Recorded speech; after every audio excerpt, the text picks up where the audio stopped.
KPM. Okey, kaitannya banyak kaitan dengan Irfan. Yang pertama ni yang saya ada cerita tentang Irfan, yang paling mudah itu garam di rumah. Untuk kita masak. Okey, untuk kita masak apa semua, yang itu kita panggil garam. Tetapi kadang-kadang bila sebut saja bahan yang lain, kadang-kadang murid-murid kita confuse.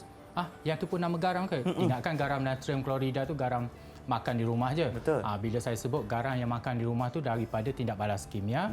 Okey, kalau kita nak sediakanlah. Tetapi kalau dia secara semula jadi, kadang-kadang kita boleh ambil daripada air laut.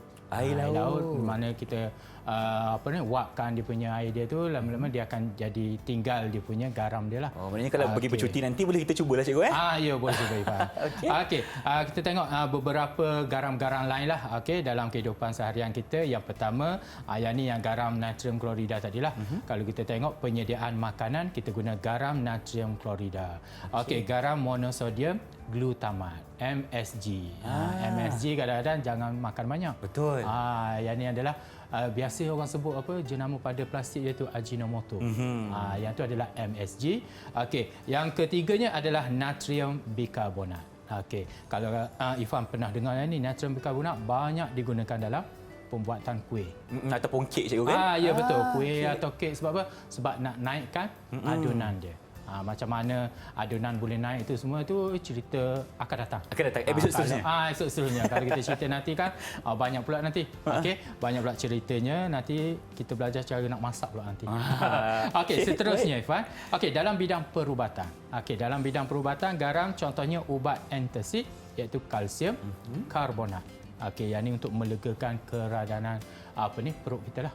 Okey, antasid. Dan yang kedua dinamakan plaster of Paris iaitu kalsium sulfat. Okey, apa dia plaster of Paris? Ini untuk apa cikgu? Okey, kalau kita tu katakan accident. Okey.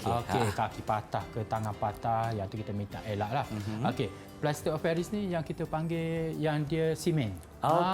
Yang dia nak, kalau katakan tangan patah supaya dia simen tu supaya kita tak bergerak banyak tangan kita. Kalau tak nanti lagi teruklah. Yang tu kita panggil simen. Yang sebenarnya itu adalah garam.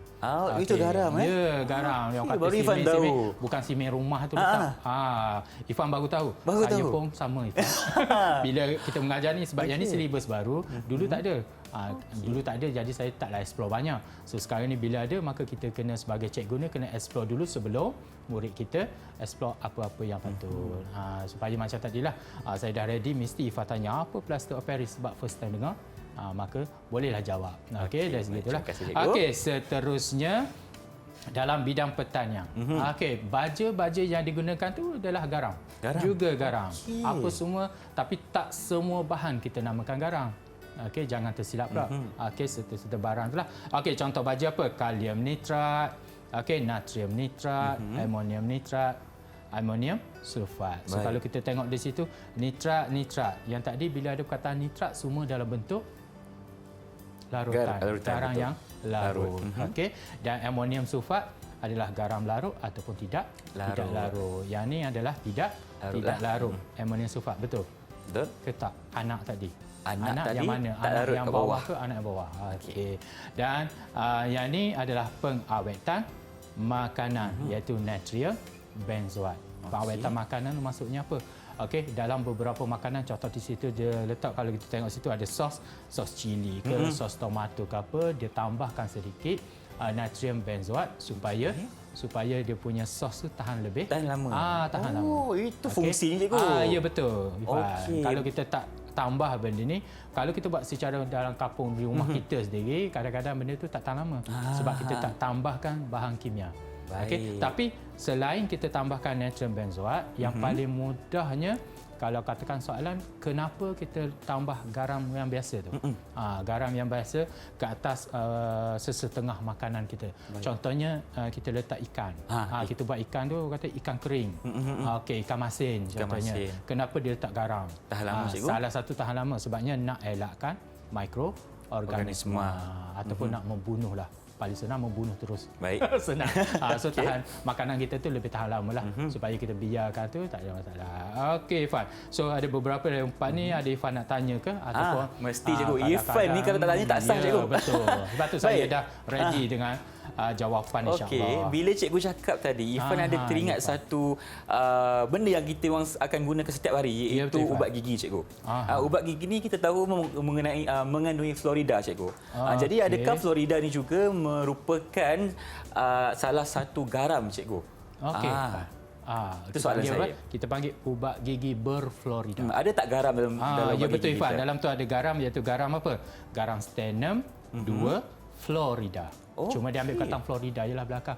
Dia tak buatlah ubat gigi stannum 2 fluorida, nanti nampak pelik macam bahan kimia sangat ni. Ya betul. Tapi apa fungsi dia Ifan? Fungsi stannum 2 fluorida berkenaan. Fungsi dia adalah untuk menguatkan enamel gigi kita. Menguatkan enamel gigi. Selain daripada kalau kata kenapa kita gosok gigi menggunakan ubat gigi, satunya adalah ubat gigi itu dia alkali. Betul. Satu lagi sebab kadang-kadang mulut kita apa saja kita makan, kalau kita tak bersihkan, mikroorganisma yang ada tu dia akan mengeluarkan asid. Betul. Itu tujuannya alkali, kita nak neutralkan yang dalam mulut kita lah, supaya dia tidak merosakkan gigi kita. Betul. Dan dalam masa yang sama, yang stannum 2 fluorida tadi, dia ada dalam tu di mana dia nak kuatkan gigi kita. Kuatkan gigi kita, betul. Ya. Sebab kalau ikutkan, kalau kita lebih dewasa nanti, mungkin gigi kita akan rosak, cikgu. Jadi, makin repot.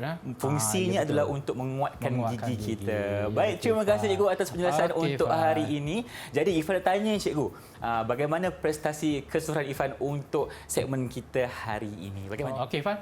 Sepanjang perjalanan eksperimen kita hari ini, yang saya dapat bagi kepada Irfan adalah 5 bintang. 5 bintang, alhamdulillah. Kenapa bukan 6, cikgu? Yang pertama tadi 4.5. Okey. Okey, yang kedua 5. Kenapa tak 6? Kenapa tidak 6? Kalau 6, Irfan kena buat satu inovasi yang barulah. Inovasi baru. Inovasi apa berdasarkan garam. Tak apa, Ifan akan cuba buat untuk episod seterusnya, insya-Allah, cikgu. Okey, insya-Allah. Boleh. Baik.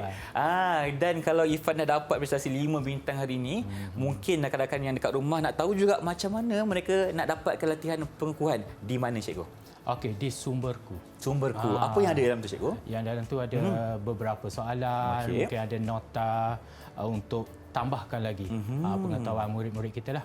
Baik. Dan juga apa saja, banyak benda dalam tu. Nanti murid-murid kita boleh tengok Sumberku lah.